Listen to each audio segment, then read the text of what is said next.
অভাবের সংসার, তাই পরিশ্রম ও তিলে তিলে গড়া স্বল্প মূল্যের জিনিস দিয়ে আজকে আমার শখের রান্নাঘরটাকে নতুনভাবে সাজিয়ে তুললাম।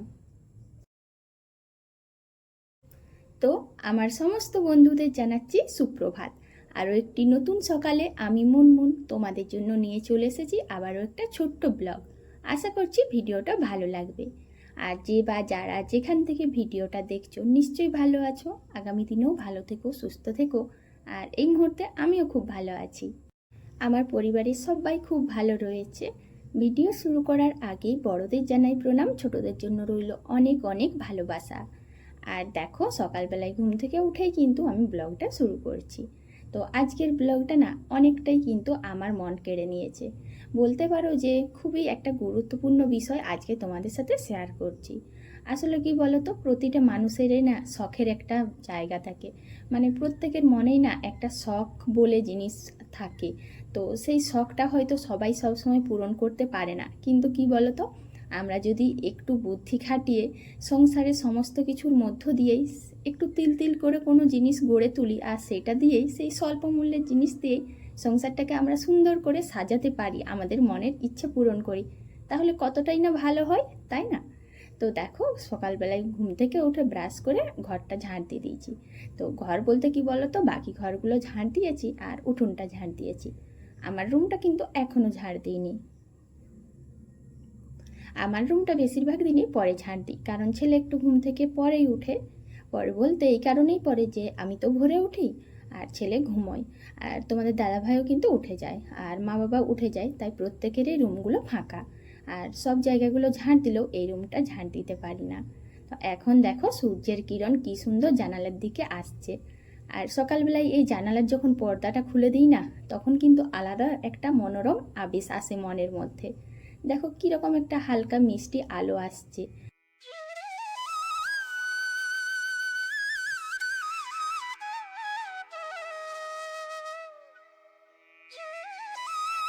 তো ছেলেকে পাঠালাম, আর দেখো ওদিকে কিন্তু একটা আম পড়েছে মনে হয়।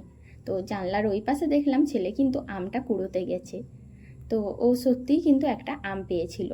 আমটা পড়ার শব্দ আমি পাইনি, ও পেয়েছিল, তো কুড়িয়ে নিয়ে এসেছে।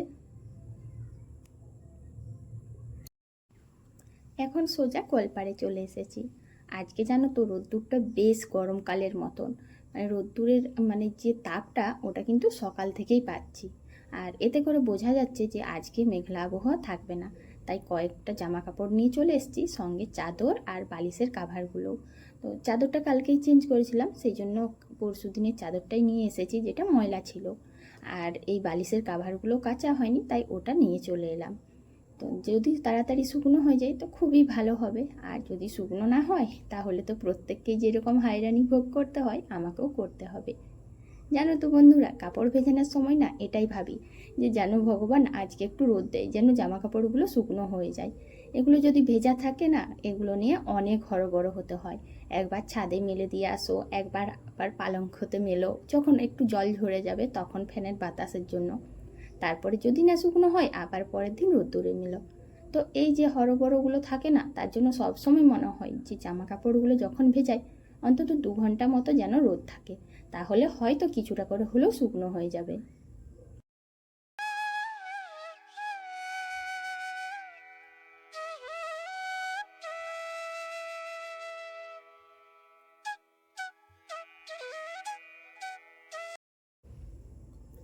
এখন চলে এসেছি আমার রান্নাঘরটাকে পরিষ্কার করতে। আর মাটির রান্নাঘর হোক বা পাকার, বা যেমনই যার রান্নাঘর হোক না কেন, স্বল্প মূল্যের জিনিস থাকুক বা বেশি দামি, সেই রান্নাঘরটাকে যদি আমরা পরিষ্কার পরিচ্ছন্ন করে রাখি, আর যতটা পারি যদি নিজেদের মনের মতন করে পরিশ্রম দিয়ে স্বল্প মূল্যের জিনিস দিয়ে পরিষ্কার পরিচ্ছন্ন করে সাজিয়ে গুছিয়ে তোলার চেষ্টা করি, দেখবে সেই রান্নাঘরটা কিন্তু আমাদের মনের মতো হয়ে ওঠে। আমাদের অনেক শখের জায়গা এই রান্নাঘরটা, তাই এই শখের জায়গাটাকে যতটুকু পারবো আমরা যদি সাজিয়ে গুছিয়ে তুলি, সেটা অনেক আনন্দের হয় আর অনেক সুন্দরও হয়ে ওঠে। রান্নাঘরের জানালা চারিপাশগুলো সব পরিষ্কার পরিচ্ছন্ন করে মুছে দিয়েছি। তো কিছু জায়গা বাকি আছে, সেটা পরে দেখাচ্ছি। এখন সোজা চলে এলাম রুমে। তো ছেলে দেখো এই জানালাটা কিন্তু খুলতে বলেছিলাম খুলেনি, আর আমিও সকালে কিন্তু খুলিনি ওটা, কারণ কি বলতো খুব পিঁপড়ে ছিল। তারপরে ওটাই লক্ষণ চক দিয়ে রেখেছিলাম যে পিঁপড়েগুলো যাতে মরে যায়, তারপর জানালা খুলবো। সেই জন্য ওই জানালাটা একটু দেরি করে খুললাম। আর এদিকে সংসারে সমস্ত কাজকর্ম প্রায় হয়ে গেছিলো, খুব খিদেও পেয়েছিল, কারণ রাত্রিতে কাল খাইনি, তাই একটু খাবার খেয়ে নিলাম।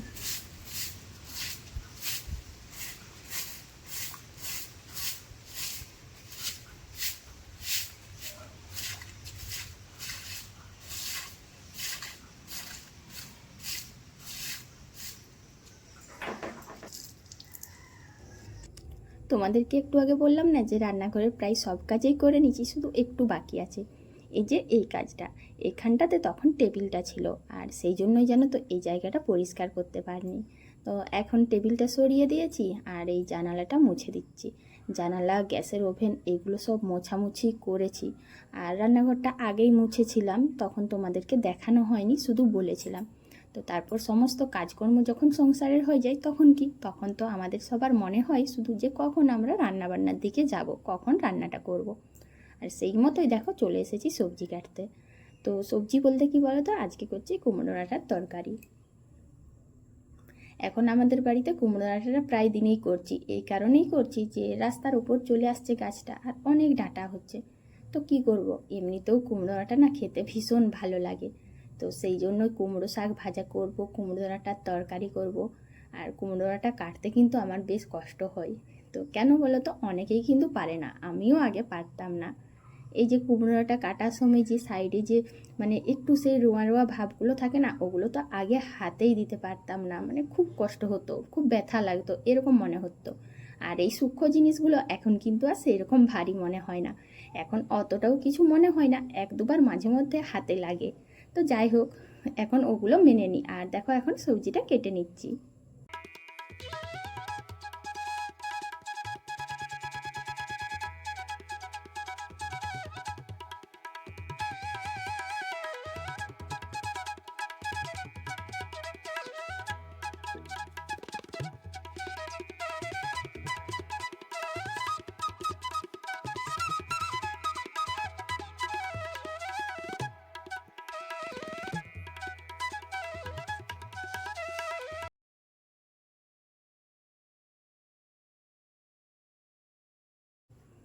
দুপুরে তো সবজির কাটা, রান্না করা, খাওয়া দাওয়া সব হয়ে গেছিলো। তো হঠাৎ করে দেখলাম 1টা 20 দিক থেকে প্রচুর বৃষ্টি।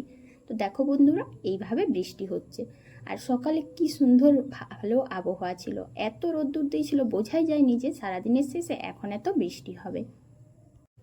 সারাদিনের পরে এখন কিন্তু রাত্রিবেলা। আর সকালবেলা এই কাজটা করার চেষ্টা করেছিলাম, আমার এই শখের রান্নাঘরটা একটু নিজের মনের মতো করে সাজিয়ে তোলার। কিন্তু কি করব, বৃষ্টি হচ্ছিল দুপুরবেলাতে। আর দুপুরবেলায় যখন বৃষ্টি হয় তখন লাইন থাকে না। আমাদের গ্রামের দিকে জানো তো ঘরগুলো বেশ অন্ধকার অন্ধকার, বিশেষ করে আমাদের ঘরটা। আর ছোট্ট এই ঘরগুলো এত অন্ধকার থাকে, কোনো কাজই করতে পারবো না। সবচেয়ে বড় কথা, তোমাদের সাথে শেয়ারও করতে পারতাম না। তাই এখন রাত্রিবেলায় আমি আমার শখের রান্নাঘরটাকে নিজের মনের মতো করে সাজিয়ে তুলছি। এখন আমি আমার গ্যাসের টেবিলটাই রং করে নিচ্ছি। আর জানো তো, আমাদের মতন অভাবের সংসারে এরকম তিলে তিলে গড়ে তোলা স্বল্প মূল্যের জিনিস দিয়ে, তার সঙ্গে পরিশ্রম দিয়ে, সব কিছু মিশিয়ে যদি আমাদের রান্নাঘরটাকে সুন্দর পরিপাটি মনের মতো গড়ে তুলি, তাহলে কত সুন্দর রাখা যায়, সুন্দর করে পরিপাটি করে রান্নাঘরটা ঠিক করা যায়। আর এরকম নতুন রান্নাঘর সাজিয়ে তুলতে কার না ভালো লাগে বলো তো। তো এই কারণেই বলছি যে এই টেবিলটায় যে রঙটা দেওয়া হচ্ছে, এটা একটু দামি রঙ। আর জানো তো, এটা না কিছুদিন আগে আমি কিনে এনেছিলাম। তো তখন কিন্তু টেবিলটা মোটামুটি ঠিক ছিল, তবে বুঝতে পেরেছিলাম যে কিছুদিনের মধ্যেই এটা খারাপ হয়ে যাবে, মানে ওই টিনটা নষ্ট হয়ে আসছিল। তো একটা এনেছিলাম, দুটো কিন্তু কেনা হয়নি। আর এই কদিন আগে যখন টিনটা তুললাম, তারপরে একটা কিনে এনেছি। তো জানো তো, আমাদের সংসারে, বিশেষ করে অভাবের সংসারগুলোতে না, এইভাবেই নিজেদের ইচ্ছে পূরণ করতে হয়। একটু একটু করে জিনিস কিনে এনে যদি আমরা সেই আমাদের শখগুলো পূরণ করি, কতটাই না ভালো হয়। তো সেই রকম জানো তো, যে যখনই আমার টেবিলটা এরকম নষ্ট হয়ে গেল, তখনই আমি এটা পরিকল্পনা নিলাম যে না, একটা যখন নিয়ে এসেছি আরেকটাও নিয়ে আসি, আর এখন সুন্দর করে রং করে দিচ্ছি। তো এইভাবে রং করে দিলে জানো তো, আমাদের রান্নাঘরটাও যেমন নতুনভাবে সাজিয়ে তোলা যাবে, আর সঙ্গে জিনিসটাও ভালো থাকবে। তবে হ্যাঁ, শুধু রংটা যে কিনলেই হতো এমনটা না, এটার পেছনে কিন্তু অনেকটাই পরিশ্রম করতে হচ্ছে। এই যে দেখো রঙটা দিচ্ছি, এটা দিতে কিন্তু অনেক সময় লেগেছে আর সঙ্গে কিন্তু হাতও ব্যথা হয়ে গেছে। তবু কি বলো তো, আমার রান্নাঘরটাকে সুন্দর করে সাজিয়ে তোলা যাবে। আগের মতন যদি টেবিলটার ওপরেই গ্যাস রাখি তাহলে এই টেবিলটাও নষ্ট হবে আর গ্যাসটা দেখতেও খারাপ লাগবে। মোট কথা গ্যাসের টেবিল দেখতে না ভালো হলে জানো তো রান্নাঘরটাও নষ্ট লাগবে, রান্নাঘরটাও কীরকম একটা খারাপ দেখতে লাগবে। তাই দেখো আমি কিন্তু ভালো করে রং করে দিলাম। আর এই অভাবের সংসারে পরিশ্রম না করলে কোনো কিছুই কিন্তু সুন্দরভাবে সাজিয়ে করে করা তো যায় না, এটা কিন্তু তোমরা সবাই জানো। আর দেখো সেই সুন্দরের জন্যই কিন্তু অনেক রাত্রির পর্যন্ত আমি রং দিচ্ছিলাম। আর এদিকে তোমাদের মানে আমার ছেলে কি করছে বলো তো, ও আমার মতন না অনেক রাত্রি জাগতে পারে আর ও কিন্তু ঘুমোতে চাইছে না, তো বলছে কি আমিও রং করব। আর ও কিন্তু অনেকটা রং করে দিল। তো যেমন হোক কিছুটা রং করেছে, ওপরটা আমিই করলাম। আর তারপরেই দেখো লাস্ট এই যে রংটা করার পরে আর একবার ভালো করে রংটা বুলিয়ে দিচ্ছি। এতে করে কি হয় বলো তো, এই টেবিলটার উপরে হয়তো প্রথমবারে যখন রং করছিলাম কিছু কিছু জায়গা হয়তো ফাঁকা রয়ে যাবে, সেইগুলো কিন্তু এখন পূরণ হয়ে গেল শেষবারের যখন রং দিলাম।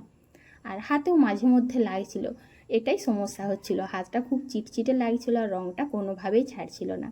তো দেখো বন্ধুরা, আমার কিন্তু এই অভাবের সংসারে তিলে তিলে গড়া স্বল্প মূল্যের জিনিস দিয়ে রান্নাঘরটাকে নতুনভাবে সাজিয়ে তুললাম, সঙ্গে কিন্তু অনেকখানি পরিশ্রম করতে হয়েছে। তো টেবিলটা এখন কেমন লাগছে তোমরা কিন্তু অবশ্যই বলবে কমেন্ট করে।